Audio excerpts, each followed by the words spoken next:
Kathy Group, and I get to be your host today. Today, I want to thank the Braid Society for being our sponsor. We appreciate it. They are a wonderful organization that promotes all kinds of braiding. Go check them out if you get a chance. If you have questions today, please put them in the Q&A and not in the chat. I can't really see them when they're in the chat, but we love your comments. Keep those coming. Those are great. So today, I'm so excited that we have Jacqui Carey. And any of you who have ever done braiding or kumihimo know this name. So while she was attending the art foundation, taking an art foundation course, Jacqui discovered that weaving combined her love of mathematics and art. This led to a BA degree in woven textiles. Jacqui studied a range of related subjects, including braid making, and her passion for complex weaves enabled her to start unraveling the mysteries of kumihimo, as we see here. And she specialized in the subject since graduating in 1985. Her work as a practicing craftsperson is known worldwide, and her knowledge is shared through teaching and numerous publications. Jacqui's creative work pushes the boundaries beyond the traditional while making connections between seemingly diverse subjects, interlacing both in the material and the intangible. Jacqui continues to broaden her scope in analyzing historic structures and techniques, and is now recognized for her groundbreaking discoveries within English historical embroidery. And we're going to talk more about that with Jacqui later. Hey, Jacqui. Hi. I have to say, I love that picture that we just had of you sitting there with the mori dye, or is that a mori dye, or is that got a different name? There's a mara dye and a o mara dye, which means a great big mara dye. Is that an old mara dye? Yeah. Okay. So a big round stand. I don't think I've ever seen that before, but it just looks so perfect. Like you had everything you need around you. Yeah. It's been nicknamed my playpen. Oh, that's a good name. That's a good name. So, as a British person, I'm wondering, with this first question, what is your favorite tea? I just love tea. Full stop. Black teas, green teas, fruit teas, herb teas, any tea. I just love them all. My one condition is I like them weak, and that way I can drink lots of them. Well, are you a coffee drinker? Not much, no, occasional, Okay. but no, definitely tea. All right, sounds good.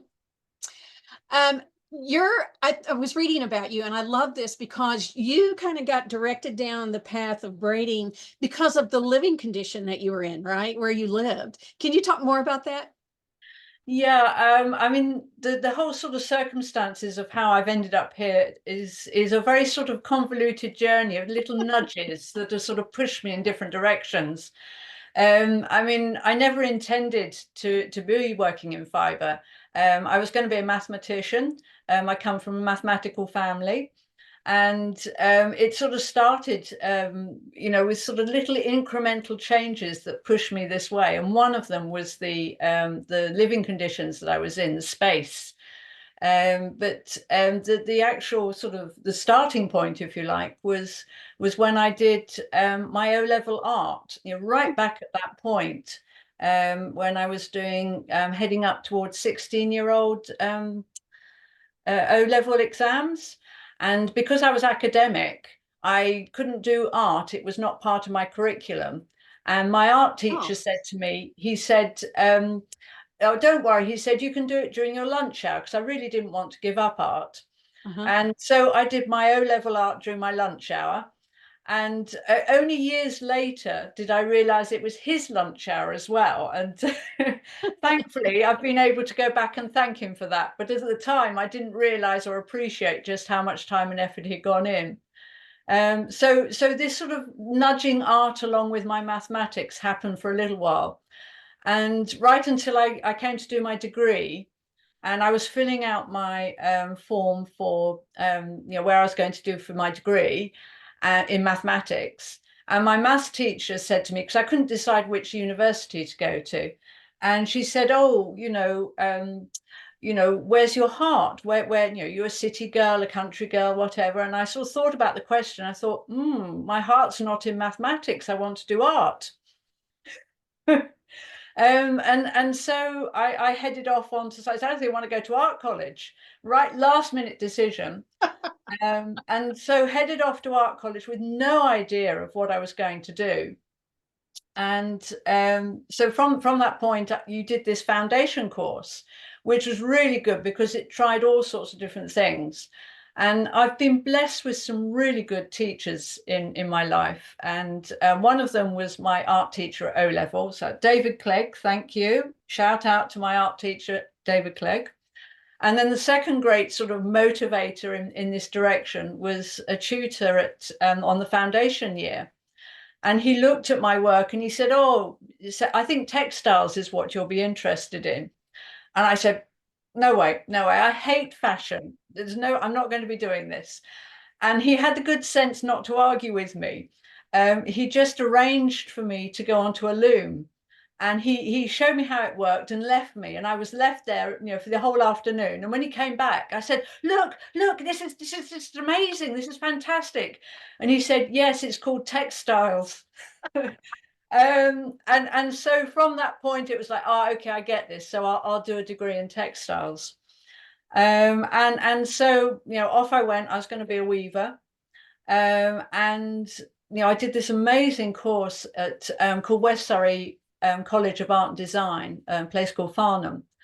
And I chose this particular university because they did so many different how to do things. So you started with fleece and you went through as many different details as you want before you got to the finished item. And on the first year, braiding was a small part of that university course. And I thought, yeah, this is fine. It's great. I'm enjoying it. I was working on some complex weaves. I was doing a double cloth with stuffed pockets in it at the time. And so I thought, oh, well, I'll make a braid on how, join these two things together. So I thought, yeah, I'll make a double cloth braid. I'll pop some bobbins up on the back of my roller of my loom and I'll change them round so I can have things on the outside, stuff them. And that was it. I thought, yeah, fancy string. I know how to do it. Off I go. I'm going to be a weaver. And so I just honed in straight on the weaving. Braid making was pushed to the side. And I would have, instead of being a mathematician, I'm going to be a weaver. And then I left university and I didn't have the space. I had this tiny little, living room, and it was like, I want a jacquard loom. I need to have a jacquard loom. Couldn't possibly have anything else. I need that complexity. And didn't have the space. And that was that space moment where I was sort of looking around thinking, okay, what can I do? I'll have a 3-month detour and just make a few braids because it's a very small, compact piece of equipment. And so I thought, yeah, I'll do 3 months on this and then I'll get my loom when I'm a bit more established. And then as I started making braids, it was like, yeah, this is not just fancy string. This is something a little bit more. And so that restriction, that point of where I couldn't do the things that I wanted to do, forced me into this braiding, and it just opened the world up. And I haven't looked back since. I had no idea I was going to end up doing this. Oh, and no. each year I get to the end of the year and I think, oh, surely I've covered everything. And you look in front and you think, there's so much more to explore. And I look back at the year behind, I think I knew nothing. There's so much more in front of me. And that's just how I've carried on and on. It's just, yeah. Small little changes pushed me this way. Well, looking back on it now, what would you say to the coming out of school, Jacqui? Or would you say anything to her? It's difficult because you're pushed in so many different directions. As far as I was concerned, when I turned around and said I wanted to go to art school, people said, "Oh, you're throwing your career away." And I think one of the things that is I was really lucky, I think, in having good tutors to just open doors.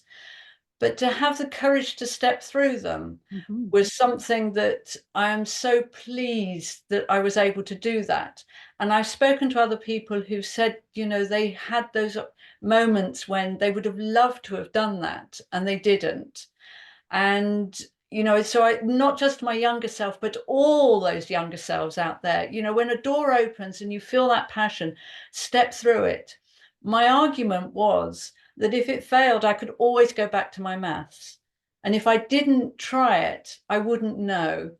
And I think that is still one of those philosophies that, you know, I'm going to step through. I don't know. Let's try, find out. And I can always turn or change, or something will nudge me off in a different direction.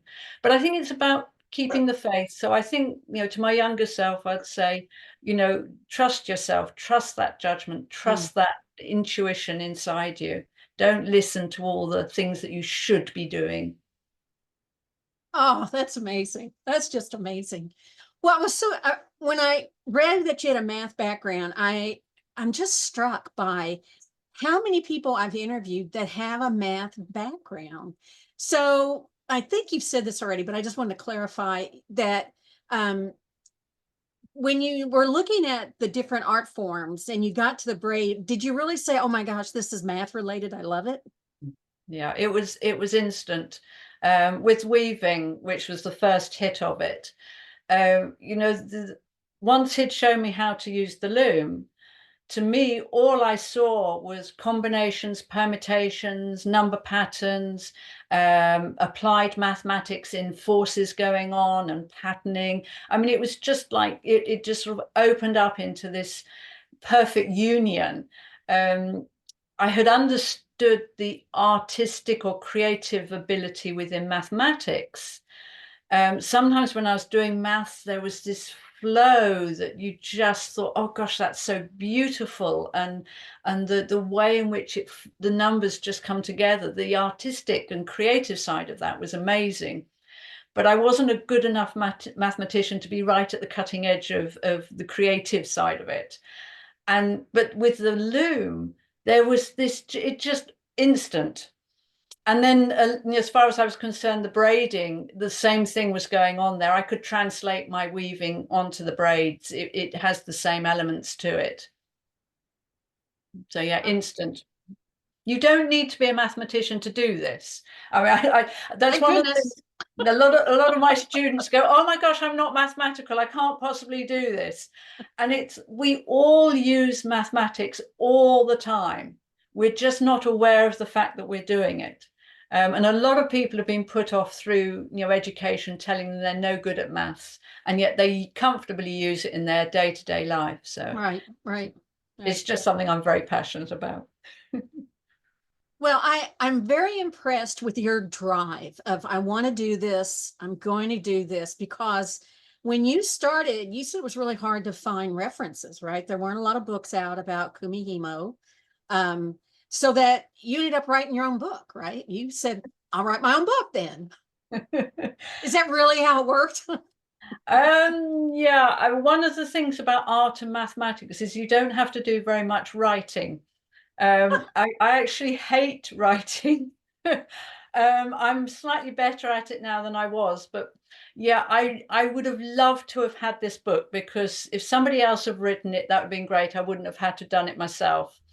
But the only reason it really came about was because I was teaching, and my students kept saying, you know, we really want to do more of this. Where can we find information? And there was nothing there of the sort of thing that I was teaching. And so it basically was written for them, and only happened because they kept prompting me to do it and pushing me and nudging me. And Roderick Owen as well was very forceful in saying I really should finish it. Yeah, it was not a happy process.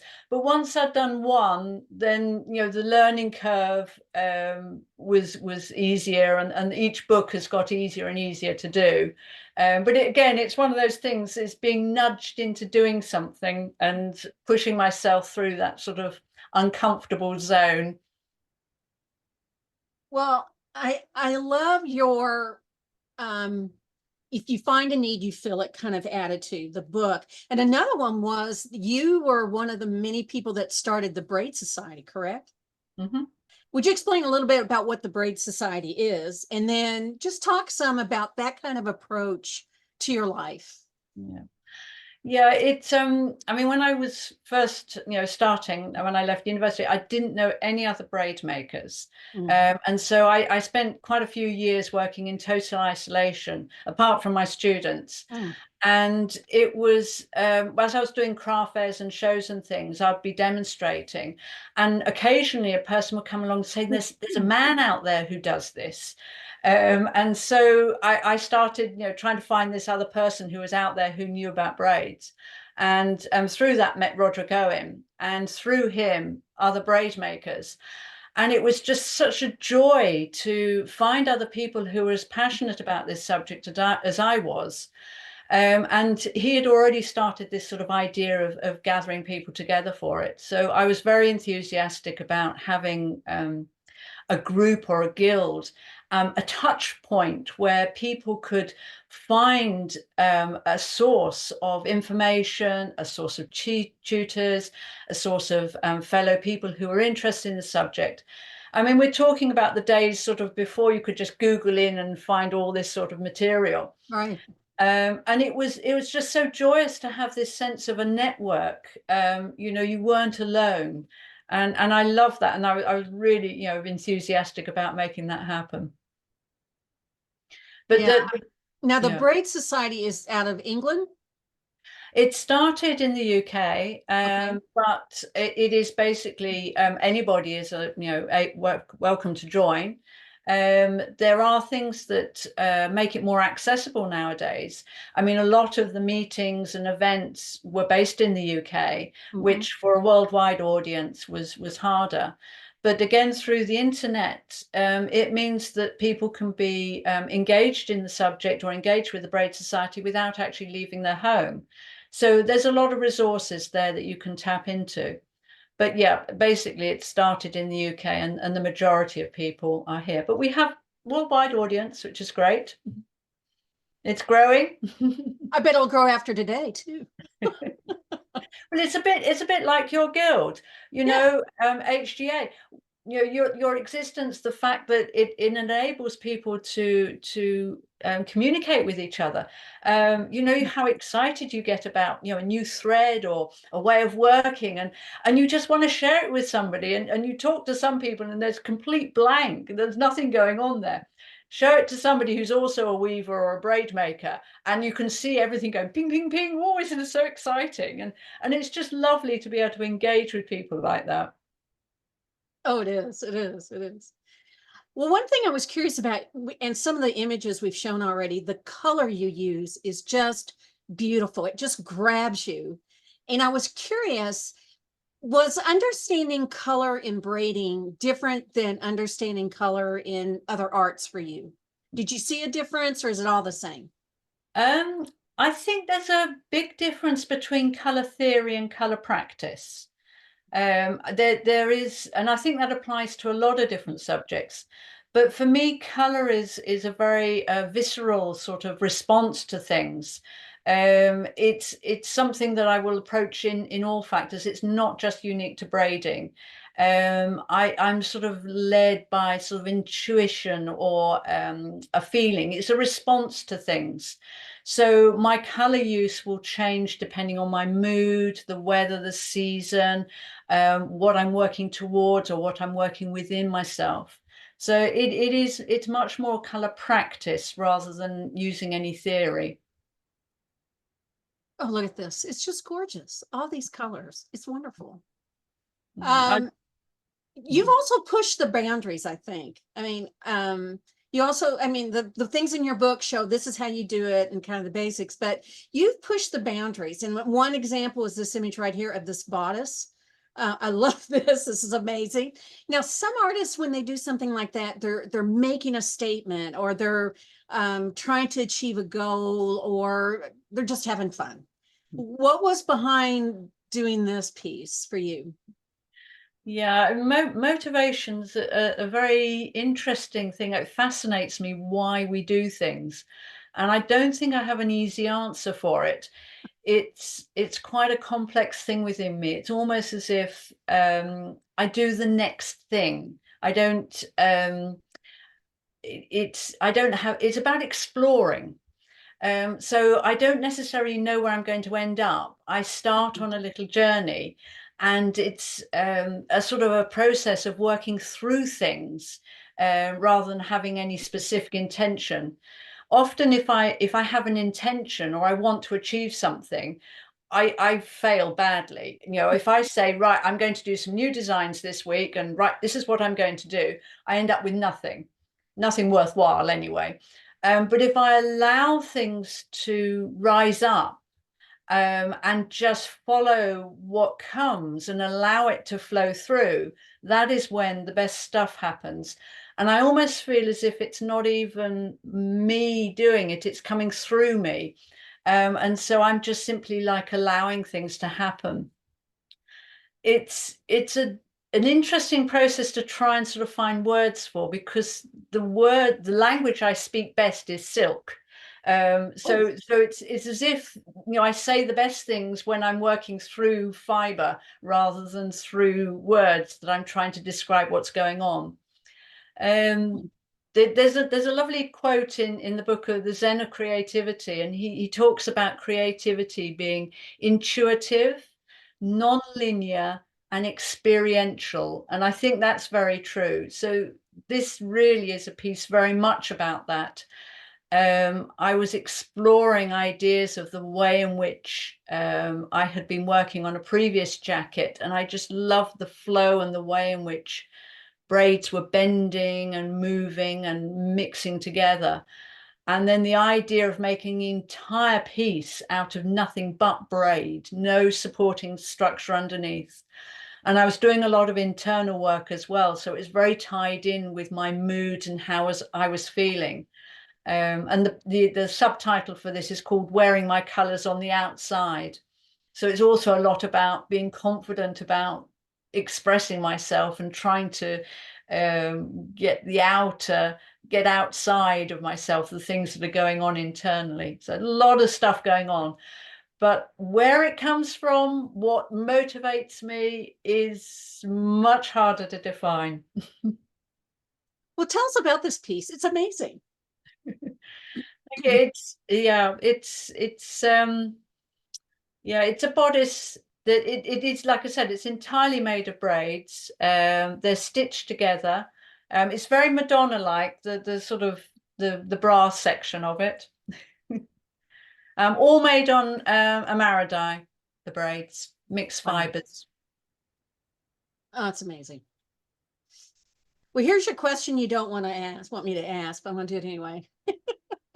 I Googled kumihimo, just trying to gather information. And so many of the results were related to you. Either it was a book by you, or somebody was teaching and they would say, I got this from Jacqui Carey, or it was a reference to this is how she teaches it. Sometimes it was an example of your work, and then sometimes I actually got you, but I have to admit I got other people talking about you more than I got you. So how does it feel to be one of the key people, if not the number one person, in modern kumihimo? It She didn't like this question. She didn't like No, I don't. I'm not, I find it very difficult. I'm very happy to talk about kumihimo. I can wax lyrical about kumihimo. I can wax lyric about all sorts of things. But like I said, I speak silk the best. It's the language I'm most fluent in. And in so many ways, it's not about me. And I think that is, I just happen to have arrived where I am because of so many different lucky circumstances in my life, through really good teachers who just nudged me in different directions, and all the support I've had over everything I've done. You know, the back team behind me, you know, my husband, my family, all my friends and associates. It's just, you know, I'm just a little bit on the top, and it doesn't feel, I have difficulty with it. well, you've done beautifully with the question. Thank you so much. I think you also like to explore materials and the kinds trying something new and see if this works. Did you ever come across something and kind of went, well, I'm not doing that one again? It's the materials that you used. And we're showing some images here, like the one on the left is spaghetti, correct? Yep. And you can explain the one on the right, because I'm not sure what that is. Yeah. It's gorgeous. I have yet to find a thread or fiber that I can't work with. It is, as far as I'm concerned, there isn't one that's bad or anything like that. Sometimes it takes me a little while to work out how to work with it. It's as if I'm trying to find, it's like have a dialogue with fiber. You've got to find a way of working with it rather than against it. And so you've got to try and sort of start to understand it, understand what it likes, what it wants to do, and find out how you can best have a conversation with it. So one of my sort of theories is if it will move, it will braid. And in order to sort of prove my point, I try out lots of different things. So the spaghetti one was a bit of a joke to put into the book just to illustrate my point. And the other one is, it was done quite a long time ago when the Christmas tree lights first started coming out, these sort of tubes with the little lights inside them. And they were new on the market. And of course, I'm going like, oh, I bet I could braid with those.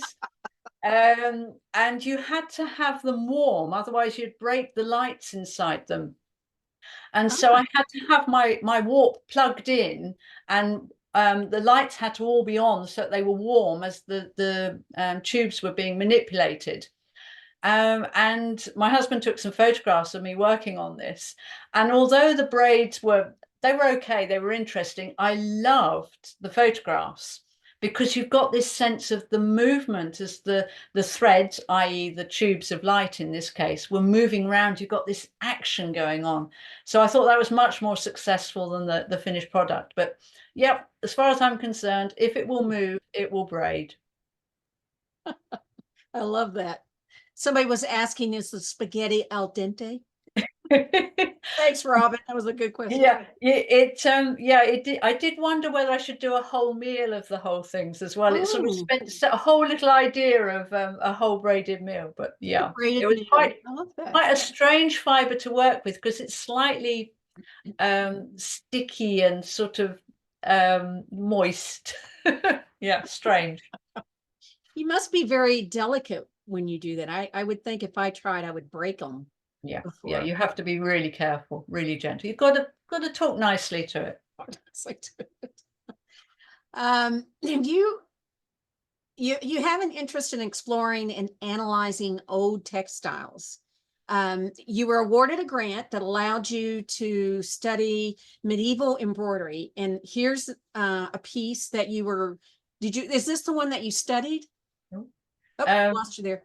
Yeah, there you go. Yeah. So, I mean, this piece is absolutely gorgeous. There's a bit of medieval embroidery.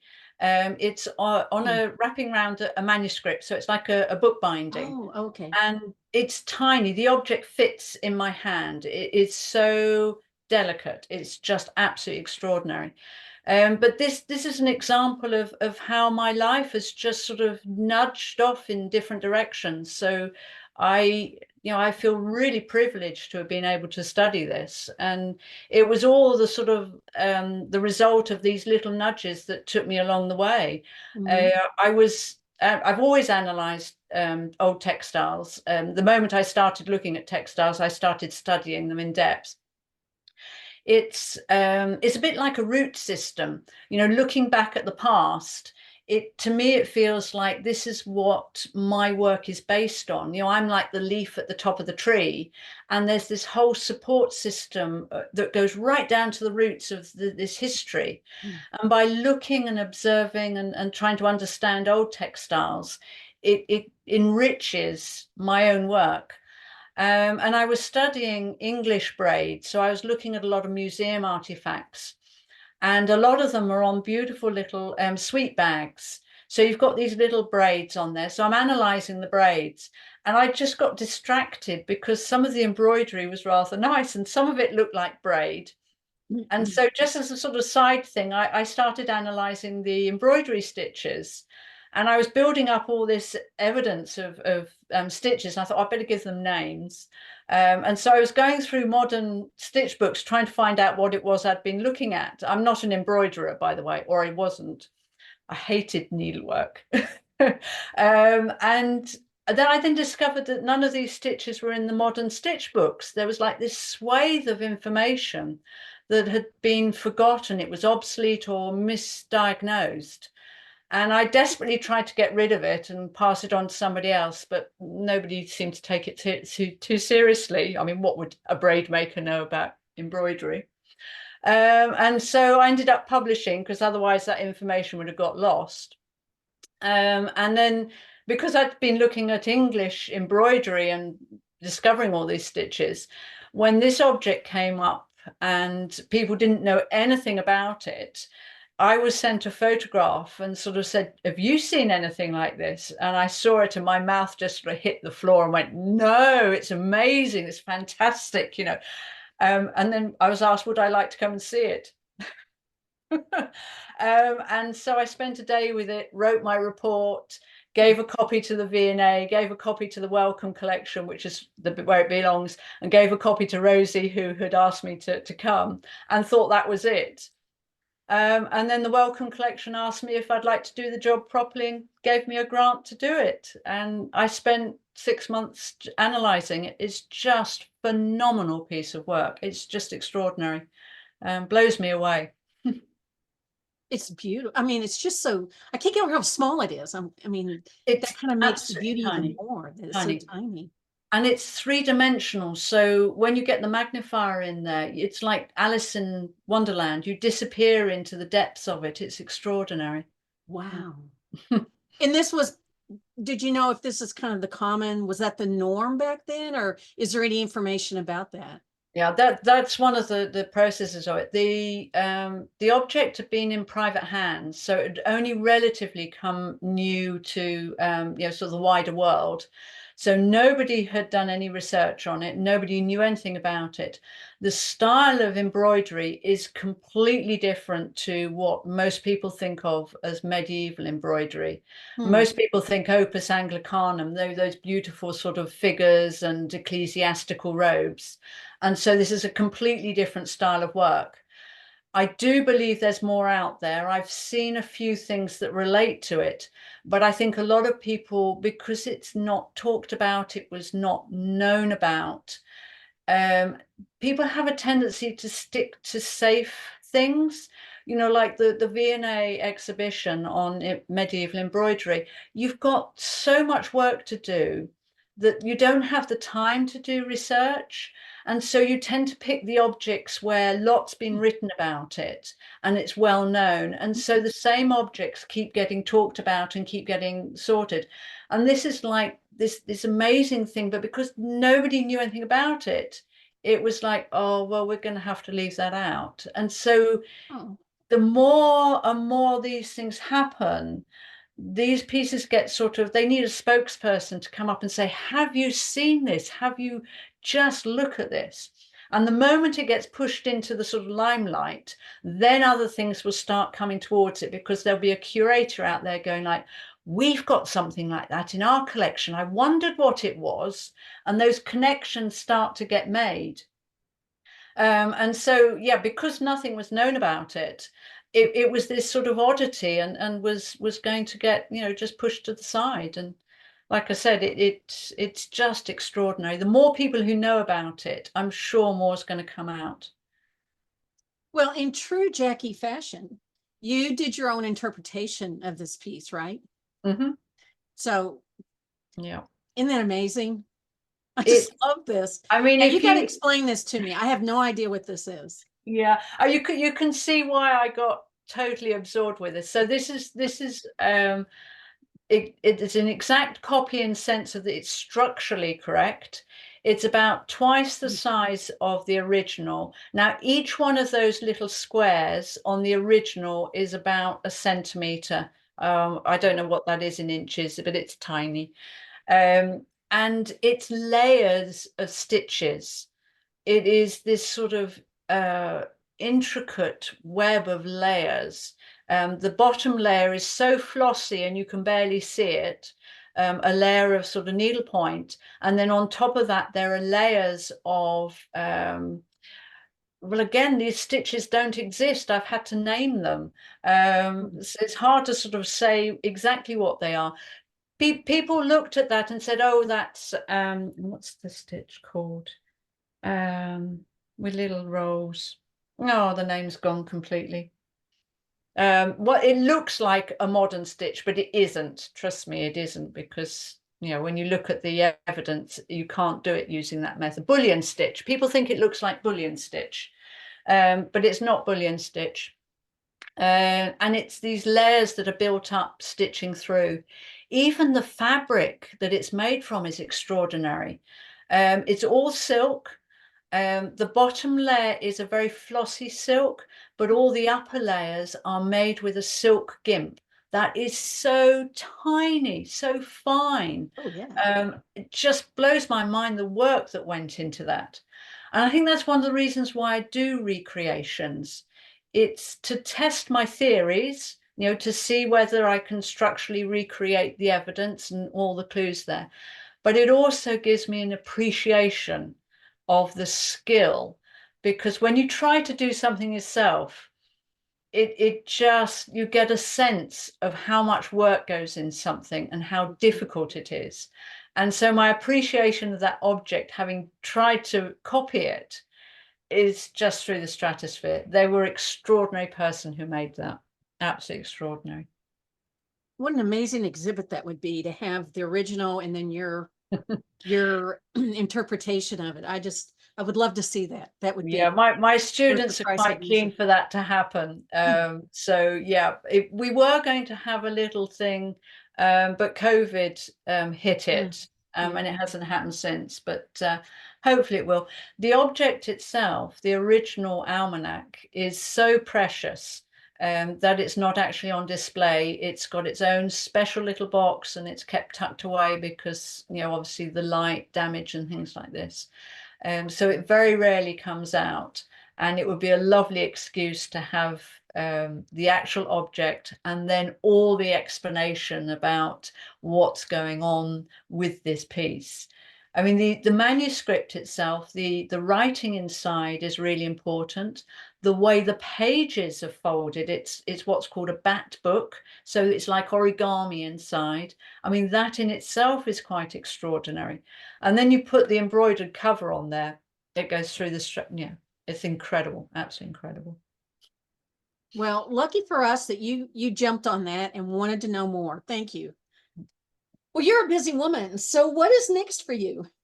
You have Yeah. a book, right? Yay!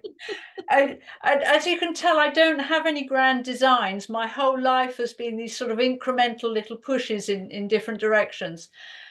So I've given up having any kind of idea about what's happening next. It's almost as if I get nudged as to what's going to be the next project. I always have lots of things on the go, and one of the things will bubble up to the surface, or somebody will get quite persistent that I finish something, and so these little things will sort of push me in different directions. But I have no idea, watch this space. There's always going to be something coming out, but yeah. Well, we have questions. Shall we go to the questions now? Mm-hmm. All right. Some of these have been answered already. Somebody was asking about the Braid Society. We put the URL in chat, so if you want to look them up, and then people, of course, have talked about being members and how wonderful it is. So thank you for helping that happen. Yeah. Did your interest in historic needlepoint lead to your braid work, or vice versa? No, it definitely came later. When I was, a child, I hated needlework. I really didn't like a needle and thread. It was, I had a teacher who just made me undo every seam because it wasn't straight, and so I gave it up as quickly as possible. And I always told everybody I really hated embroidery and didn't want to have anything to do with it. So no, the weaving, the braiding was definitely my thing. The embroidery, I resisted very hard. I tried so hard not to do it.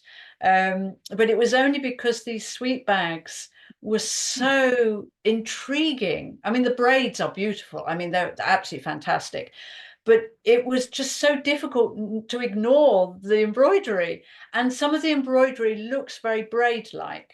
And so that I obviously needed to answer for myself, is it really a braid? Have they couched a braid down, or has it been stitched? And so that's where I started, by analysing those, the embroidered braids. And it was just this sort of slow accumulation of all this material. And like I said, I resisted. I tried to give my research to various embroiderers because I really didn't want anything to do with it. And it was very, very late in the day that it was like, okay, well, if nobody's going to do it for me, I either throw all this research in the bin and it gets lost for another 100-odd years, or I do it myself. And so I did. In fact, the sweet bag on the front cover of the sweet bag book that I wrote is my very first piece of needlepoint. And I didn't even have an embroidery frame. I looked around to see what I could use. So I found an old picture frame and I sewed the material onto there. And I'm like this, going, getting the needle through. I was like, I was hating it, but I had to test my theories. And I was keeping a journal about writing down, about how it was going and what was happening with the threads and things like this. And there's a little entry sort of several weeks in saying, this is strangely compelling. And that sort of, that penny dropped, sort of like, actually, yes, this is actually quite enjoyable.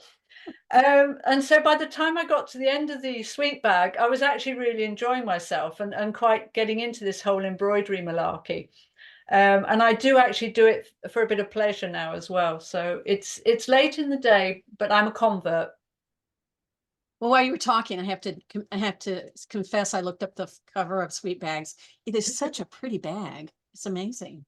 The sweet bags are just, well, you can see why I got distracted. Yes. They're beautiful objects, and they're quite tiny. They're about sort of 10 centimeters square. Why are they called Sweet Bags? Or do you know? There's a whole chapter on what sweet bags are and why they've been called sweet bags. There's no easy answer. I'll buy the book. Yeah. Yeah. But they didn't have sweeties in them. Well, that's misleading. Yeah. All right. Next question. Somebody wants you to talk about the frames. I pronounce it wrong, I guess. I always thought they were Mori dyes. Maradi. Okay, so Maradi. Merida. So kumihimo, to me anyway, is Japanese braid making, and it is what is made on stand and bobbin equipment. And kumihimo covers quite a range of different pieces of equipment. So the maru die, maru means round and die means stand. And that's the most common, and it's the most versatile piece of equipment. So that's my go-to. There's something about the way in which the bobbins move around the surface, the action of that is just, to me, it hits it every time. And that's, we're talking about motivation. I love the process of things, and that motivates me. We do because there's something about the doing. I'm sidetracking. I'll come back to equipment in a minute, but I think it's such an important thing. We don't need to weave. We don't need to dye or spin or knit or embroider. Why do we do it? The doing. It's the doing of it. And I don't think we really give ourselves enough credit for enjoying that. We're so focused on the finished product. And to me, that's missing the point. It's all over by then. I do yoga. Nobody asks me what I've achieved at the end of that. They don't want to see the product. I do it because it does me good. It makes me feel good. And the same is with my craft. The process, the making of it is the real joy. The finished product's a bonus. And so, yeah, definitely go and do everything. Don't worry about what happens at the end of it. That's beside the point. But anyway, this equipment, the Maradi, has this in spades, this rhythm as the bobbins are moving around the surface. You build up this almost dance-like quality to it, and it's just joyous. There are other pieces of equipment and they have different rhythms, like the takadai, which is a bit more like a loom. And in fact, a takadai will do more than a jacquard loom will and still fit in my living room. So, you know, this equipment and space is a big thing, but the rhythm is different. You've got to wave your hand through and pick a bobbin up and wave your hand through and pick a bobbin. So the dance is different. And every time I go back to the dance of the Maridai, there's something about that that is a joy. But because I'm curious, you know, you want to test out every piece of equipment you can lay your hands on. You want to understand how it works, what it feels like, what it can do. But yeah, so the Maridai is the go-to. And I suppose at this point I ought to mention the slotted boards as well, because kumihimo, a lot of people, you talk about kumihimo and they say, oh yes, the slotted board. But in reality, the slotted boards were developed for making African braiding. So it's got nothing to do with Japanese braids.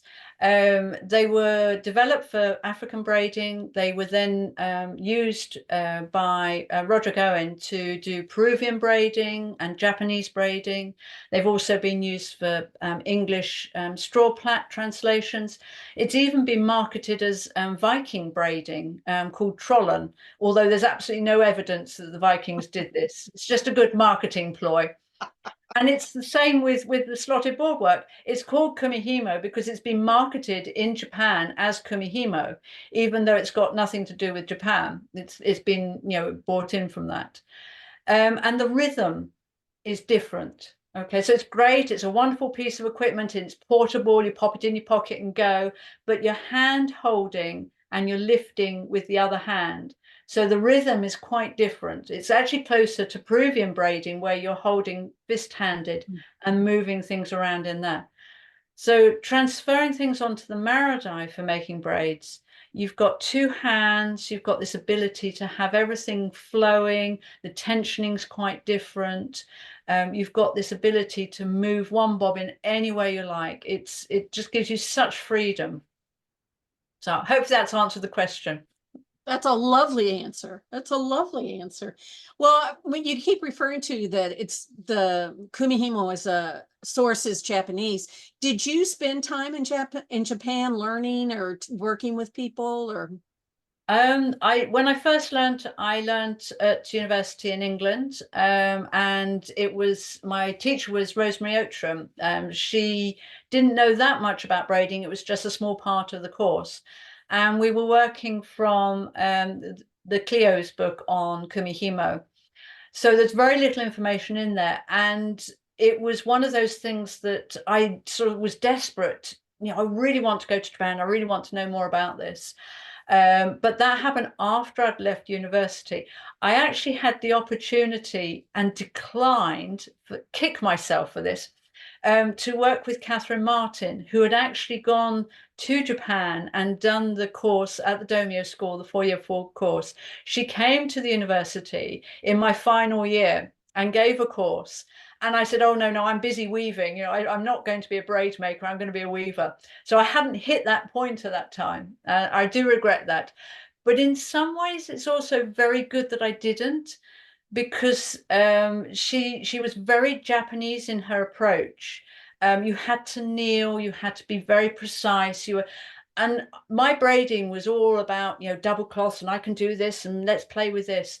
And I think it might have put me off by trying to restrict me and make me Japanese. It was only later, as I started developing more of an understanding of the technique, that my appreciation of the Japanese way of working really sort of bedded in. That it's like the tea ceremony. It's got all this wonderful sense of history and tradition, and the way everything's done is so precise. But they call the surface of a Maridai a mirror. And I think that's very true. And the mirror reflects my face. My work is reflecting my work. It's not reflecting a Japanese take on it. And I think if I had gone to Japan too soon, it would have disrupted that flow of being very true to the technique in the allowing my braids to be a reflection of me from a UK creative standpoint.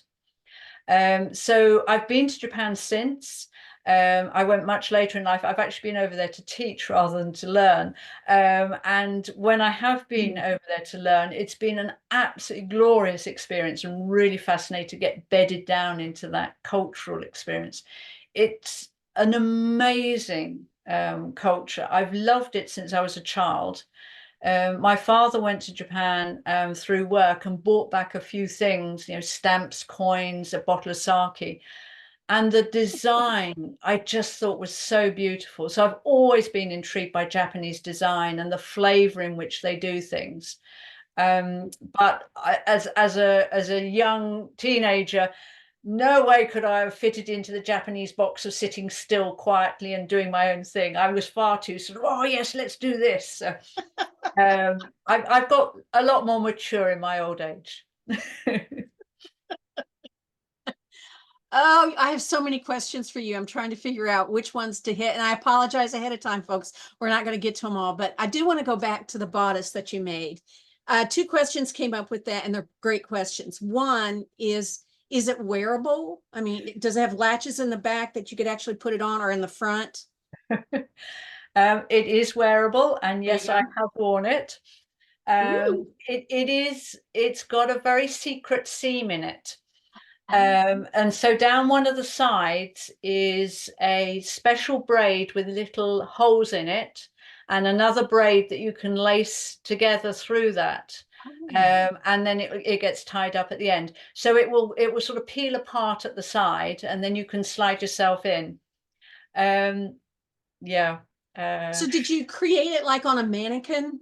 Yeah, it's created on that mannequin. Oh, okay. All right. But with the intention that someday I will wear this in and be photographed in it. But I haven't quite. I've had a couple of photographs, but it's not. I'm not comfortable yet. That's a challenge for the future. We eagerly await those photographs. Let's see. Oh, some people were wondering about the materials that you use. It sounds like you use a lot of silk, but you're open to other materials. So what else do you use besides silk? Oh, absolutely everything. What's second after silk? I have a stash of stuff. You know what it's like, and you just dip in, and as you sort of put things will lie on top of each other. Go, oh, they look lovely together, and it's when I'm working, I kneel. I work kneeling on the floor, because I then have this lovely floor space where I can just throw threads, beads, bits and pieces, and things, and you just grab and anything, absolutely anything. And it doesn't even need to be fiber. You've got things like fabric strips you can use, wire, hair, cellophane, paper, clay, anything. I love that. Is the book Sweet Bags available from you? Yeah. Is it, because they're saying it's out of print it's not available on Amazon. Yeah, that's Amazon for you. So we can go to your website. Amazon basically say that if you don't work with Amazon, they say you're out of print. Ooh. Well, but they can go to your website and get the book, right? Oh, yeah. Okay. All right. It was out of print for a while, a few years back, but we've reprinted, so we're okay. All right. Okay, we got those. We answered that one. I'm sorry. There's just so many. Somebody wanted to know, is it harder to get silk? Is it harder to get silk? I mean, we get supplies directly from Japan. Personally, I have a stash that I will never get through in my lifetime. So, I mean, we sell it on our site, and we sell the biron as well, which is the synthetic silk. Again, that's a good fake. It's a nice. It's got all the luster and the sheen, and it comes in the same kumihimo lengths. But if you're working on something special, it's so nice. The time you put into something is the real expensive element.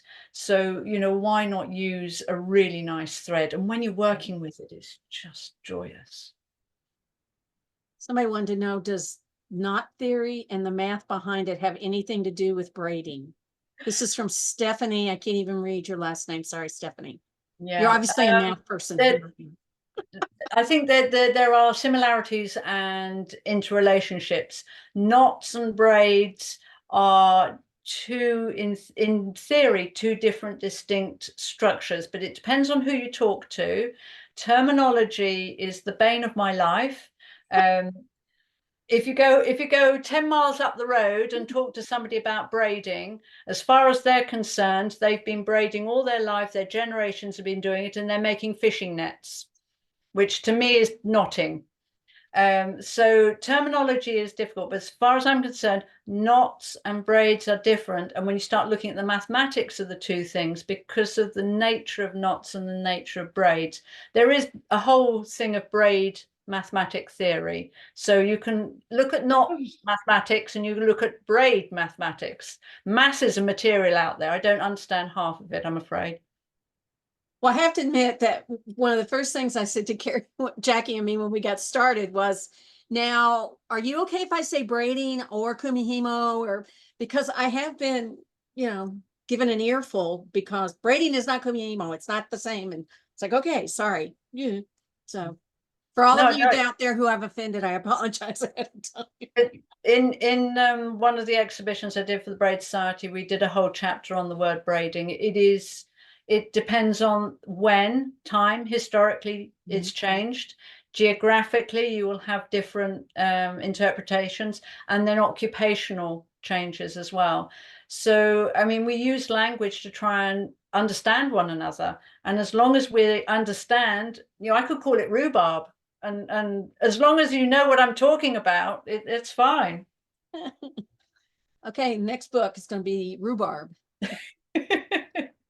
You'd be surprised where some of the titles have come from, conversations like this. Yeah, like sweet bags. There's no sweets in them.